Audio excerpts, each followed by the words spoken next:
When we look back over the span of centuries that represents American history, it is easy to call out major military engagements which represent the major wars of this country.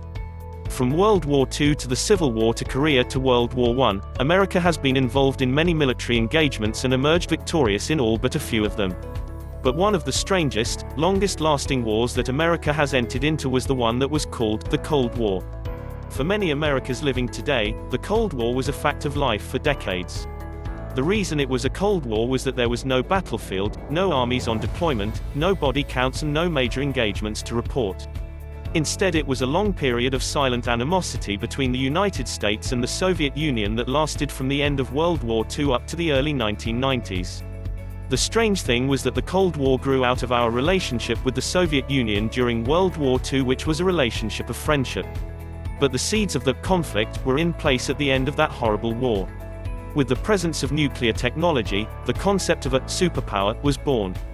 This was not itself a source of tension until the Soviet Union themselves developed the bomb as well, and a long cold standoff ensued in which both nations trained thousands of these weapons on each other to warn the other that they must never consider firing those weapons.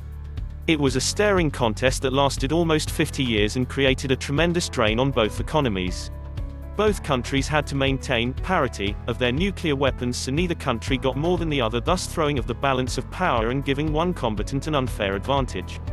This was a strange logic in that both countries possessed enough weaponry to destroy the Earth dozens of times over, but still they insisted on having parity throughout the Cold War. It was clear that no battle between the Soviet Union and America could ever be tolerated. The potential outcome of engaging those weapons had the power to destroy life on planet Earth. But neither country was prepared to lay down their arms and begin the process of making peace with the other. So the weapons continued to point at each other, day after day, year after year, for 50 years. So instead of conducting battles directly, the two countries fought each other through small wars around the world. The Soviet Unions, working with China, happily contributed to the humiliating loss in Vietnam that the United States endured. But the United States then turned around and armed the Afghan Mujahideen, which led to the defeat of the Soviet Union in their occupation of that country. From proxy wars, the space race, and occasional face-offs such as the Cuban Missile Crisis, the Cold War continued for decades, testing the will and resolve of both countries never to look away and give the other the advantage.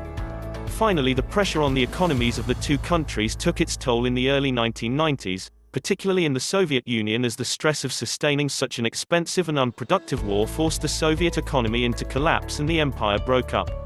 The United States had won the Cold War by sheer will to endure and stubborn refusal to give in. This is a seldom spoken of element of the American spirit, but it is one that the Soviets learned to their own disaster not to test. Hopefully no other superpower will ever think they are equipped to test it again.